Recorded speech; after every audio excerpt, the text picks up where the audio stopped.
Hello, hello, hello. Welcome to another episode of the Leaf Long Podcast. I'm your host, Khalif Jones.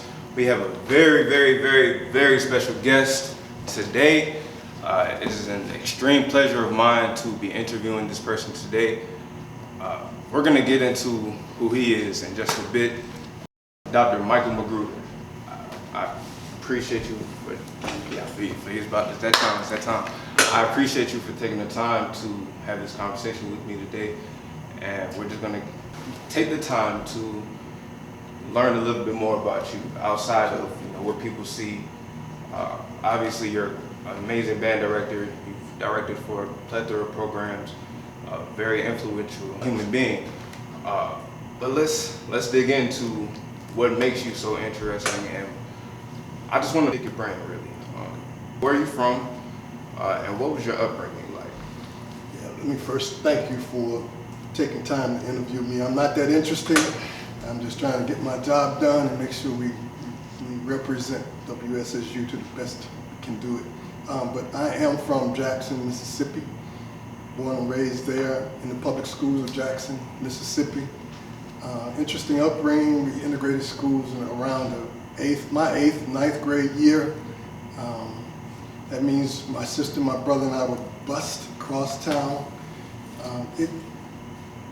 Call it integration. So we tried to integrate the schools back in '69 or something like that. So yeah, but ended up finishing from predominantly white high school, Murrah High School in Jackson, Mississippi. Well, I think by the time I was senior, I think we had perhaps about the same number of blacks and white students at that particular institution. Can you describe the racial atmosphere around that time? Yeah, everybody was really sticking to themselves. Occasionally you would see people reaching out to others, to the white students, and we really became friends by the time because we started that process in my ninth grade year, and most of us moved together 10th, 11th, and by the 12th grade year, we were really friends with almost everybody at that school. So it really worked, and we still have some friends even to this day, almost 50 years later. Yeah. But after finishing from Murrah High School, I attended Jackson State. Had another opportunity to go to a PWI, but of course they didn't offer enough money. But Jackson State offered me enough to say yes right there at home. I took them up on that opportunity, and there began the journey of my life. One of the best college experiences ever. My 4-year experience at Jackson State was perhaps something more memorable to me. I'll never forget those days. I'll never forget those days because I had a great time. I learned a lot, academically and musically. So I really had a great time at Jackson State University. So let's talk a little bit more about your time in undergrad at Jackson State University. You marched clarinet, correct? Yes. So let's backtrack a little bit. What initially sparked your interest in music? Well, my mom bought a piano when I was 5, 6 years old. She made us play it, my brother, my sister, and I. And so I had some musical background. And by the time I reached 7th grade, that's when the band directors introduced. I wanted to join the band. Somebody mentioned band. I said, let me join the band. And they introduced the instruments and that kind of thing. And I came home that same day and told my mom and dad, I said, look, I want to play in the band, and I want to play alto saxophone. And they said, okay, that would be good for you. I thought we were going to make that happen. So we didn't have a lot of money. My folks, both of them, only have a high school education. But that never stopped them from trying to do what was best for their children, which was my brother, my sister, and I. So they went to a pawn shop. They went to a pawn shop to look for an alto saxophone. But they brought home a clarinet. I said, Mom, Dad, this is not the instrument that I wanted to play. And they said to me, if you want to be in the band, this is all we can afford, and this is what you're going to play. So I picked that little thing up, and I went on to my room, and the rest is history. I'm a clarinet player now. And who would have thought that's how it started? That's how it started. I know a lot of people look at me and say, you don't look like a clarinet player. I know, I didn't want to be one, but it was the best decision. It turned out to be the best decision as I look over my life and over the things that I've done. clarinet is what got me in the door in various institutions, especially when I was able to go back to Jackson State to teach. The clarinet job is what they needed, and I was a graduate of Jackson State with a degree from them, having played the clarinet. Yeah, so it worked out for me. That's amazing. Yep. So your parents, you said they made you, your brother, and your sister play the piano. Were they musicians themselves? No, and I think that was my mom's issue. She wanted to learn how to play piano when she was younger. They didn't have the money to do any of that, so she made it happen for her children. So do you feel as though she was able to live a life as a musician vicariously through you, and everything that you've done as a musician and all the people that you've influenced? Because you got to think, you've taught so many students over a number of years, and had she not instilled this idea of practice and digging into an instrument, had it not been for that, who knows where any of us would be right now. Any of us, really. Well, the catalyst started with her purchasing that piano, but my brother and sister were accounting majors in college. I can't do numbers like them. They're both retired now. My sister's 1 year younger, my brother's 1 year older. But for me, when I was in that band room, I understood everything that was going on with my instrument. The band director's talking about different fundamentals of music. I'd already known that stuff since early on in life. So I was able to move past a lot of students quickly because I knew it, and all I had to do was manipulate the instrument better, and which I was able to do because fundamentals on any instrument is really the same. It's just about applying those fundamentals to that specific instrument. I was able to do that with little or no problem, and got a scholarship to Jackson State. But my mom was the catalyst to me having understood music at a young age, and then moving forward with a music interest in college. I have to attribute that to her, and I thank her to this day for that.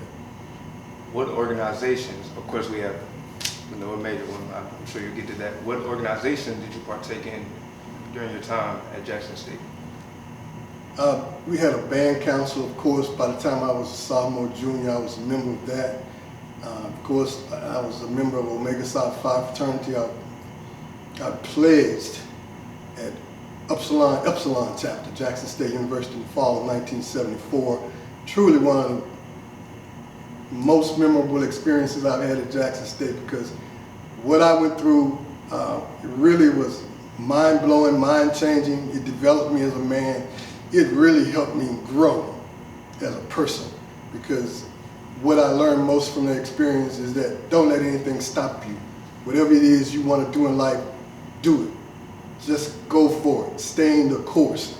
All of these things, they put that in my head. They said you could do it. You could be whatever you want to be in life. Of course, my folks said the same thing, but they challenged, Omega Psi Phi challenged me.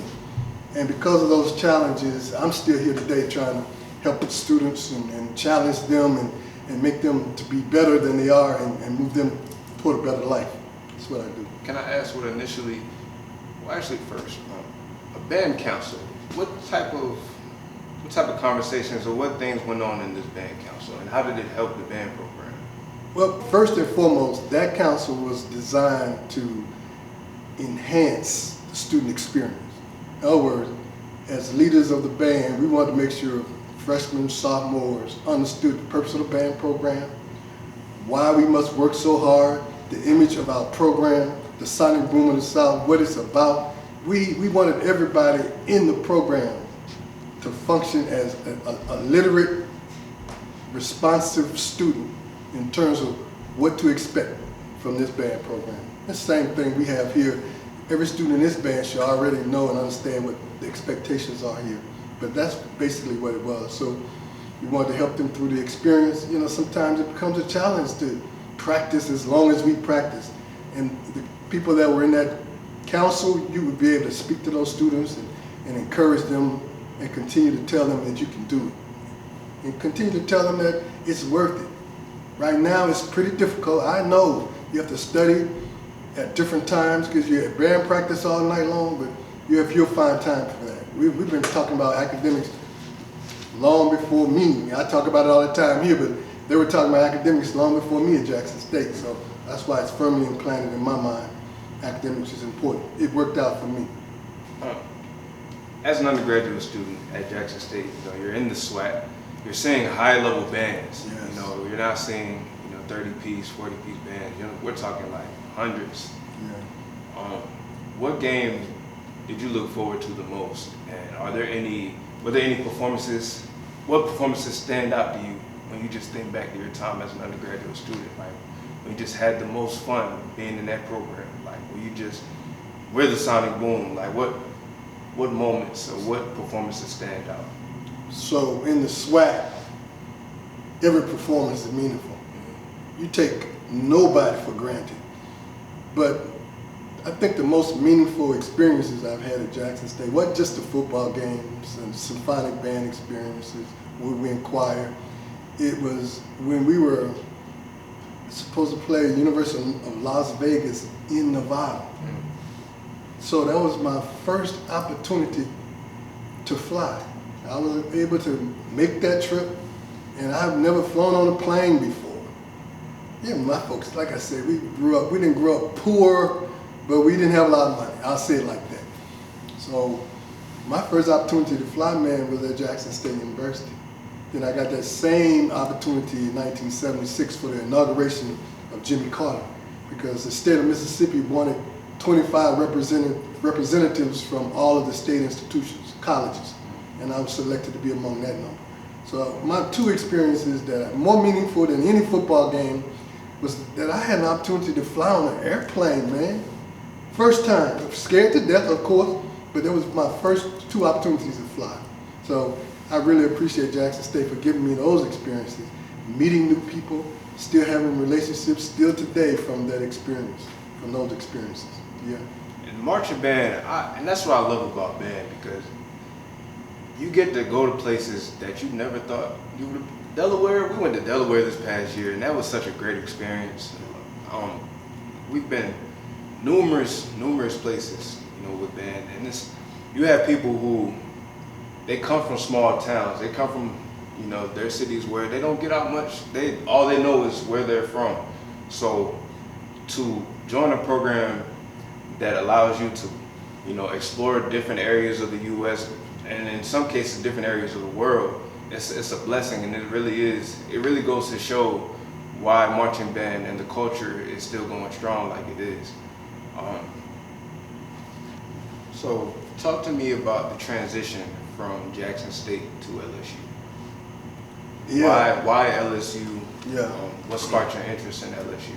Yeah, first and foremost, I graduated from Jackson State with a Bachelor of Music Education degree. That meant I was ready to go out in the public schools and teach, to be a band director. But in my mind, I wasn't ready. And I said, because I was pretty fluent on the clarinet, I wanted to go somewhere else and see what others are doing in the world when it comes to music.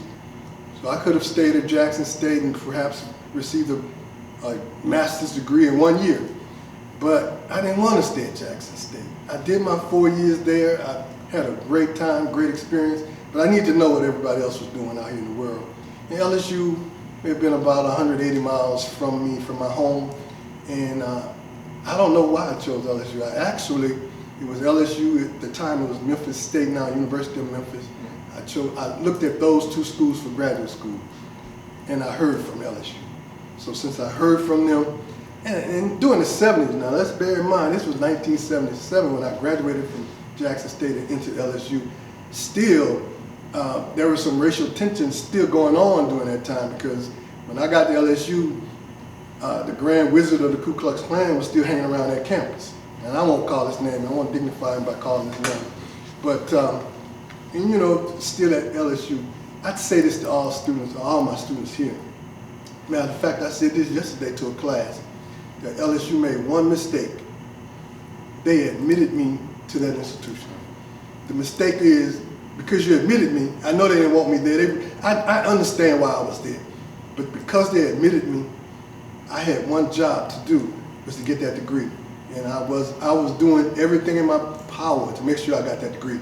It was the hardest 2 years musically for me. period. I understand I had a lot of fun at Jackson State, but when it came down to buckling down, getting this work done, practicing 5, 6, 7 hours a day, that was a tough experience for me, but I got it done. I have a Master's of Music and Performance degree from LSU, performance degree. Different experience than undergraduate degree, different experience. Right. So did you start teaching immediately after LSU? I did start teaching immediately after LSU because there were no performance jobs available for a clarinet player in the South. Those jobs were taken, and the people that had those jobs were not going anywhere, and I wasn't astute enough to reach out and try to move away from the southern area or the deep South. So we started teaching at my first job at a Sadie V. Thompson Junior High School in 1979. I started my first job teaching. Great experience for me because I had to go back to my experiences at Jackson State, understanding instruments, dealing with students, dealing with kids, and trying to develop a band program. That's why I was hired, to develop a band program. I did 3 years at that school because I'd come from LSU at a high level of training. I've been working at this high level, and I went to Sadie V. Thompson teaching whole notes, teaching people how to pick up an instrument and hold it. And not quite the experience I wanted. I think I should have attempted to go to a college at that time, but I didn't find one that required my services. So I started teaching, and I did 3 years at that school, and I quit. I didn't even have a job when I quit. I was young. I said to myself, man, I have 2 degrees. In the 70s, I have a degree from Jackson State and from Louisiana State University. So I found a job. Ultimately, I did find a job, and it took me to a small college in Texas, Tyler, Texas. School is called Texas College. I spent 1 year there. 1 year at Texas College because that school was having financial problems, didn't think they were going to survive that year. The comptroller mentioned that you better go to the bank with this last check because you may not be able to cash it. My wife and I got married in '82. We did that, and I moved into New Orleans, Louisiana, her hometown. And I became a band director at L.B. Landry Junior Senior High School. So that was a 10-year odyssey. Love New Orleans, still today my favorite town. That experience was different because I taught at an institution or a school that was right around the corner from the Fisher Housing Project. So I'm not from the project. I didn't have any experience with students that were on that level, but New Orleans is a special place. Once you get into an environment, it's either you sink or swim, and you have to determine your fate. And I wasn't gonna let these students tell me I don't know what I'm doing. They didn't want me because I wasn't from New Orleans or because I didn't have that New Orleans accent, background, that kind of thing. But I made it work. They eventually embraced me, and 10 years, they still call me. I still have students that call me from New Orleans, from Louisiana. And I'll never forget them, and I'm sure they'll never forget me.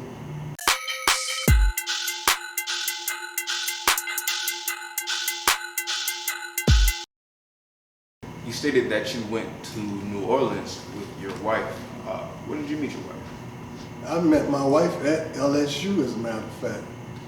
I was in my second year of grad school and happened to see a group of ladies across the campus. Of course, I ran into them and introduced myself, and she was with that group.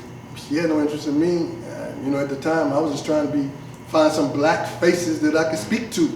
So eventually, I would see her again and again and again, and at LSU is where we met. And I thank LSU for that experience because we're still married. This is almost 38 years of marriage. So I appreciate LSU for that experience. You usually would try to go to your undergraduate institution, try to find a wife, but unfortunately for me that did not happen. But at LSU I did find her, and we're still together.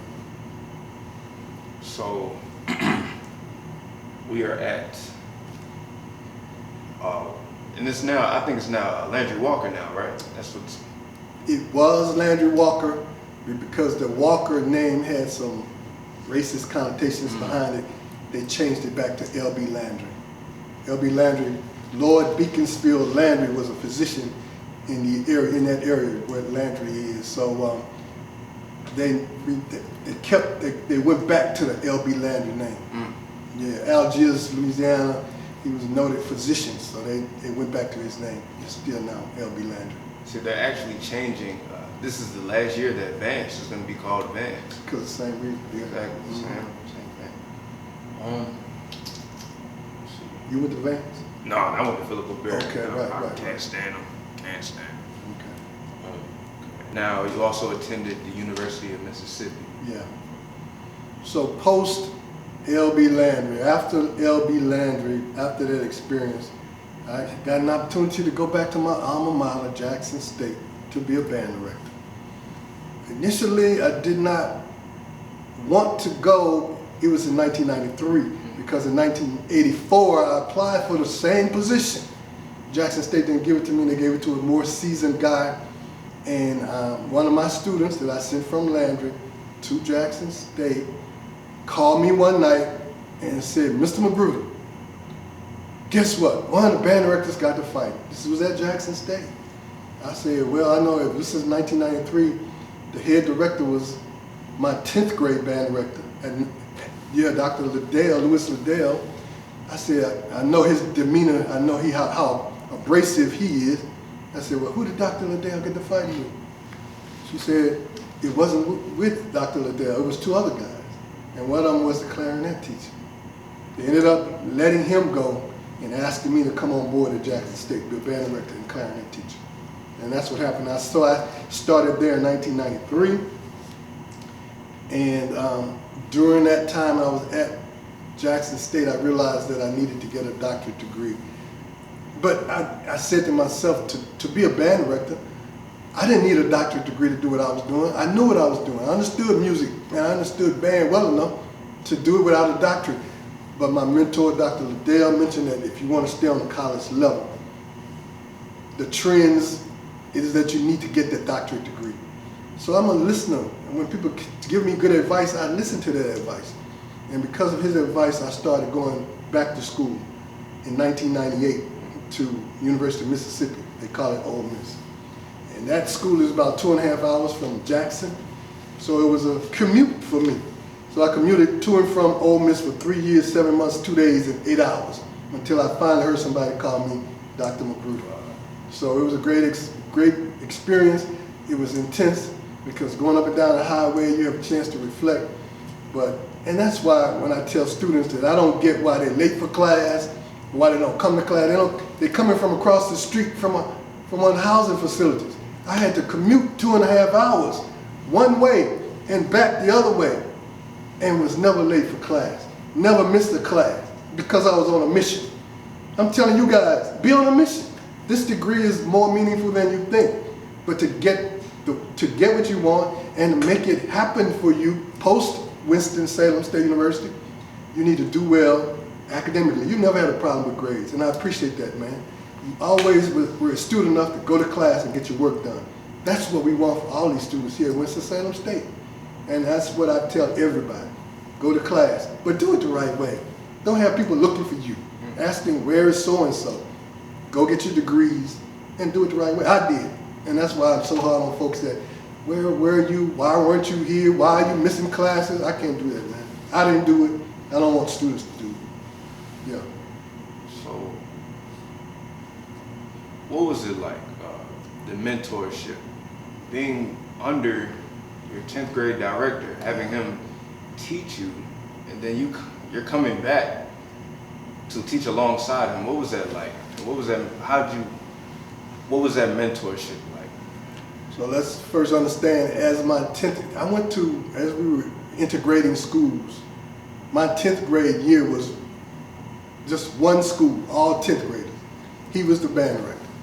He was also a clarinet player. So Dr. Liddell pulled the clarinet out every day in class and played it. He was instrumental for me in terms of my development as a clarinet player.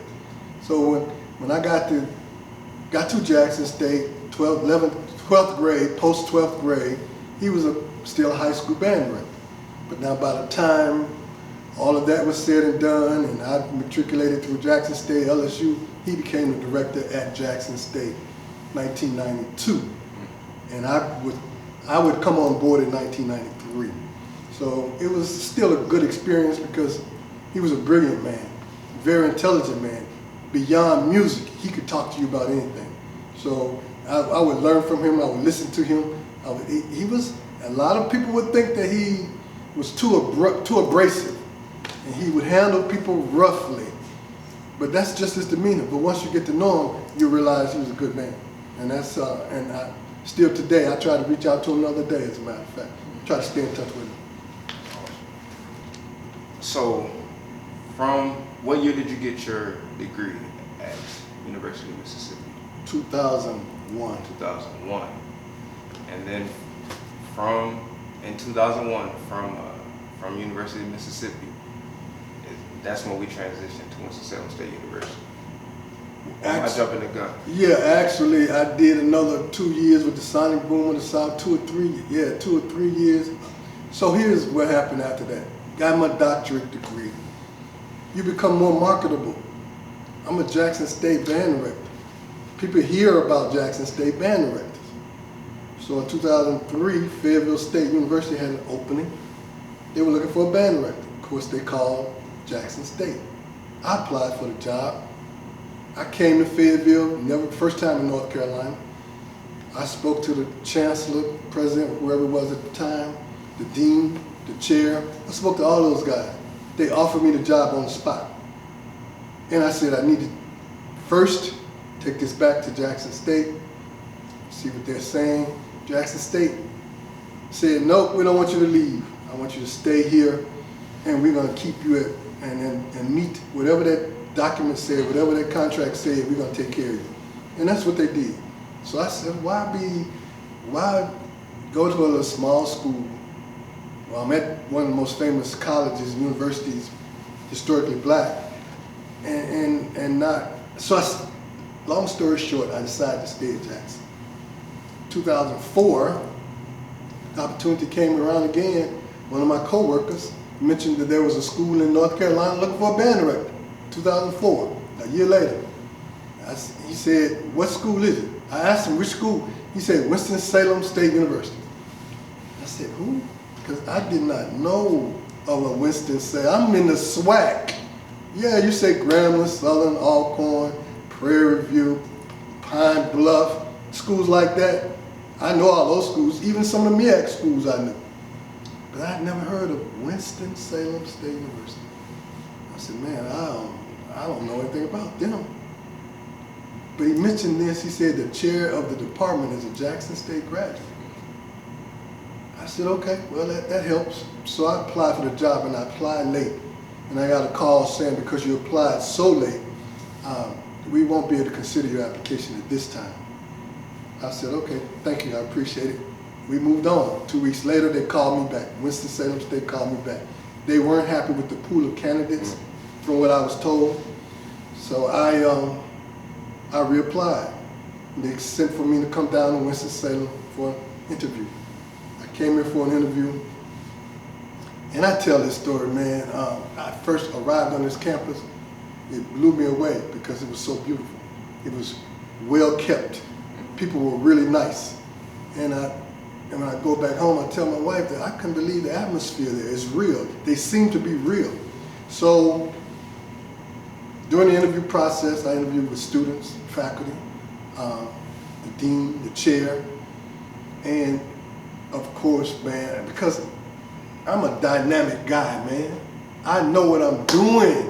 And they recognize that. They offered me the job. But they offered me the job. They asked me what it would take to come. And I gave them a number. And they said they couldn't do it. And I said, okay, thank you. I just can't uproot my family. I had 3 daughters and a wife from Jackson, Mississippi. We're 10 hours away. And move them way up here to North Carolina for nothing less. So they couldn't meet the number that I was asking for. They took me back to the hotel, getting ready to go home. I got a call back from the chair and the dean. And they asked me, would I accept another figure?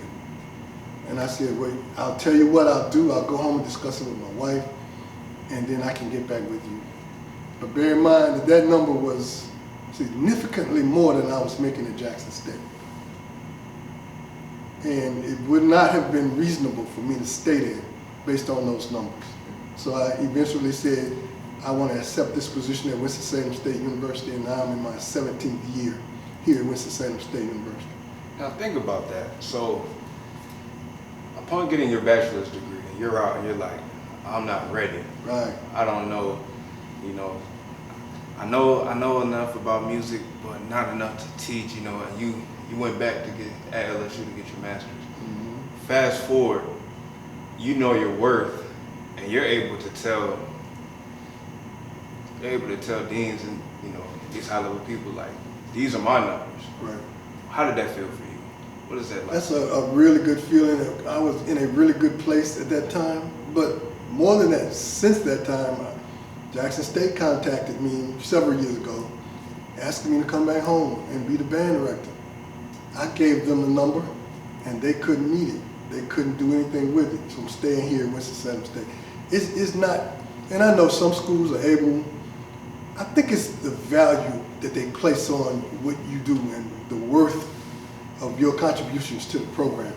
And I really appreciate Winston for seeing that in us and seeing that in the staff. It's just not me. I have a staff that works really, really hard as well. So, but you're in a good place when you can ask for something like that.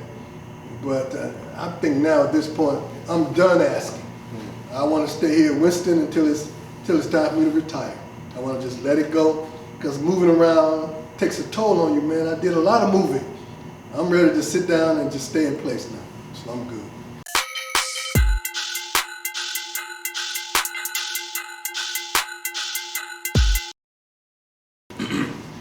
Talk to me about Winston-Salem State University's marching band upon your entry in 2004. Well, I'll just say this. When I arrived, a lot of students decided not to be in the band. And the ones that stayed, I call them soldiers, man, because I'm from the SWAT. And what I found was nothing close to the level of a band program that I'd ever experienced. I had a high school band that was better than Winston-Salem's, and I would hear students say, my high school band is better than Winston-Salem State University. I understand it, I get it, but we weren't anywhere near the university level or anywhere near collegiate level program when I arrived. It was disappointing, and I found myself many days at a practice saying, why did I leave the sonic boom of the South to come here? But at the end of the month, when I saw those paychecks, I really understood. Okay, now I knew my work was cut out for me, but I do know that in terms of staying the course and coming to work every day, trying to make a difference, pays off. And that's what I did. I came to work every day, never missed a day, man. Coming here trying to figure out what's my next step to improve this band program. What can we do next? What can we do next? And ultimately, it takes 3 to 4 years to turn a band program around. And we were able to do that. But I'm so proud of where we are now. There were some years, especially when we were considering, the university was considering moving to the MEAC. The band grew. There were a lot of bodies in this program. And then when we ultimately decided to go back to the CIAA, I get it. Students want meaningful experiences. We have meaningful experiences at Winston, but they want to see the big boys. I'm from that area. I'm from that idea. I'm one of those big boy ideologically, that's what I am. I'm from Jackson State. So I want to see the big boys too. And I put that seed in the minds of Winston-Salem State University. We would go down to Florida A&M when Florida had 300 people. We went twice to Florida A&M just to see what's going on with no fear. You can't fear the numbers. It's not about the numbers, it's about quality. The old saying, quality rather than quantity. So this is what we put in Winston. You may not have the big numbers, but everything we do, everything we do on the football field, every time we play these instruments, do it to the best of your ability. And that's what we are. That's what we're trying to do. How long upon your entry, until Winston went to Honda? Our first Honda was in 2008. 2008. Yeah, we were still a small band program, but that quality, that idea never fails. Being able to say what you're supposed to say and make it sound good. We had a quality little band program in 2008. And then we went again in 2011, 12, 13, and 14. 4 years back to back. That's a lot. That was too much. I was getting worn out. And then we went back again, I think it was 17. Yeah, so. Which one was your favorite? I think 2008. I not say that only because the band members had so much pride in the fact that they were on that national stage that they said, Doc, let's say the pledge. Let's go to the 50-yard line and say the pledge. In that big stadium, we ran everybody to the 50-yard line. We said the pledge. This pledge right up here. And then we ran in position to do our show. I was proud of that moment, man, because the kids were so full of pride. And that's what it really is. When you're in an organization like a band, you have to say that I'm proud of being here, I know where I am, and I'm good with what's going on with our band program. So if that is in fact how you feel and think, I'm good. So I realized then Winston was a good place for me, absolutely. So what separates the Red Sea of Sound right now from 10 years ago? I think I've had enough time to build the philosophy. We started the same philosophy back in 2004, but of course students, some were listening, but now I think students are more in tune to understanding what it takes to build a program. They really, really want to do well out in the world when they go see other band programs. They really want to make sure that the university, the alums, and the faculty, staff, the administration, they really want to make sure we do what we're supposed to do, and that the university is happy with the product. We're really a product of the university, and that's what we call ourselves, ambassadors of goodwill, because that's something I know when we walk outside of the doors, we have to make sure we represent the university in fine fashion every time we walk outside these doors. Give me 3 book recommendations and how those books either impacted your life or increased your way of thinking and navigating life. These haven't influenced my life. These are just books that I really want to find information out and know something. There's 2 of them anyway. A Promised Land by Barack Obama. I'm just intrigued by the Obama family, and Becoming by Michelle Obama. I'm intrigued by that family, man, because they're inspirational to us as black people and their journey, and that's what it really is about. This is maybe his 3rd book, but it talks about his experiences, our 44th president, and what he had to go through. And we know racism is alive and well in this country, but can you imagine what he had to, and that's why when I look back at what we have to do as a people, he went through more than anybody could ever imagine as president of the United States, because folk didn't want to work with him, they didn't want to push through his policy. So the book talks about those experiences. And Michelle's talks about her upbringing in Chicago and the kinds of things she had to go through with her experiences with Barack. So those 2 books are good, but the one that I really hinge on is The 7 Habits of Highly Effective People, Stephen Covey, because it gives me a direction in terms of how I should live my life. It talks about being proactive. The captions are first things first, begin with the end in mind. Think win-win, which is what I always do. You can think win, lose, lose, lose. I always think win-win. Seek first to understand, then to be understood. Synergy, which is what this band program is all about. Synergize. You have to be able to synergize, and we could talk in detail about that. And then the 7th habit of highly effective people is sharpening the saw. That means simply staying on top of your craft. Whatever it is you do in life, stay current. Stay on top of your craft. That's so important in life. Don't let it fall. Because you can't slip. We can't slip. We can't fail. You have to stay on top of everything that we do. That's a good philosophy to hold on to in life, period. That's where I am, man. So those are the 3 books but 2 of them I'm still reading, and then the 7 Habits book was introduced to me actually at Jackson State University. So yeah, I was in a conference, a workshop, and because as band directors you are considered leaders, And I wanted to be the most effective leader possible. I wanted to give guidance. I wanted people to understand why decisions are being made and stay proactive. That's a very important term, being proactive. But we can go into detail about that some other time. Again, I just want to thank you so much. This is the second episode of the Leaf Long podcast. My first interview was there's a homeless woman by the name of Shanika Smith, and I've been seeing her since my freshman year down the streets of MLK. I did an interview with her a few months ago. Really, my thing, I want to interview people that are very influential, I'm very intrigued with different stories. And your story, you started this interview off saying that you're not an interesting person, but I have a whole interview that says otherwise. I appreciate everything that you've done. This is my last semester, so it means a lot for me to be able to have this conversation with you. When I was first introduced to Winston-Salem State University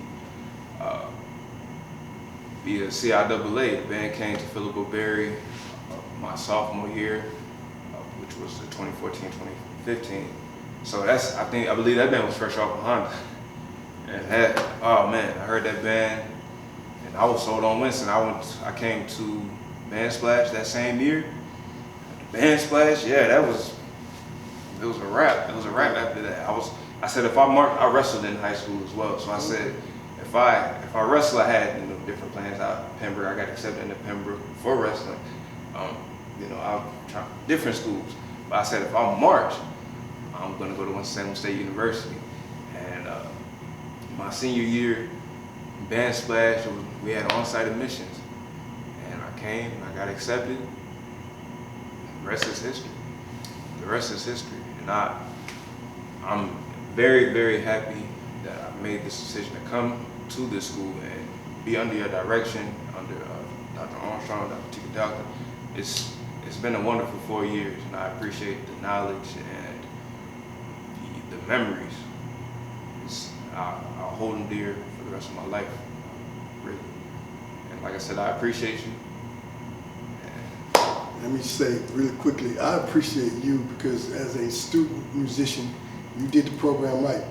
I know you probably had to work and some family matters. Everybody goes through that, but you've never abandoned the program, and I really appreciate that. And you kept your grades up, man. That's always something I admire about all students, keeping those grades. That's so important to me. So you're about to graduate. Wish you could stay a little longer, man, because we waste this COVID wasted a year of, and you didn't get a chance to go out like you wanted to. But anyway, it is what it is. I appreciate everything you did for the program. Just know that. So some people I forget quickly because they don't do the program right. If you don't do the program right, don't even come to those doors. Don't even call my name. But hey, man, anytime you need me, just let me know. Thank you, Doc. Yes, sir. Absolutely.